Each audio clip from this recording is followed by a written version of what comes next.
حضرت ابو بکر صدیق رضی اللہ تعالی عنہ فرماتے ہیں، بدبخت ہے وہ شخص جو خود تو مر جائے لیکن اس کا گناہ نہ مرے، یعنی کوئی بری بات یا روایت جاری کر جائے۔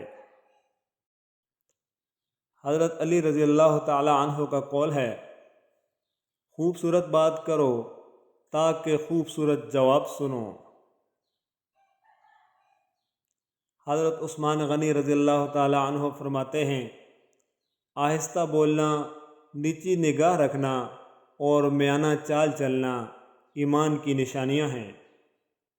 امام صادق رحمۃ اللہ علیہ فرماتے ہیں، میں آج تک اپنی خاموشی پر نہیں پچھتایا، جب بھی پچھتایا اپنے بولنے پر پچھتایا۔ حضرت معروف کرخی رحمۃ اللہ علیہ کا قول ہے، دولت کے بھوکے کو کبھی حقیقی راحت نہیں ملتی۔ جارج برنارڈ شاہ کہتا ہے، میرے نزدیک زندگی کی مصیبتیں کم کرنے کا بہترین طریقہ یہ ہے کہ اپنے آپ کو مصروف کر لیا جائے۔ حضور صلی اللہ علیہ وآلہ وسلم کی محبت میں اگر جان بھی چلی جائے تو یہ گھاٹے کا سودا نہیں۔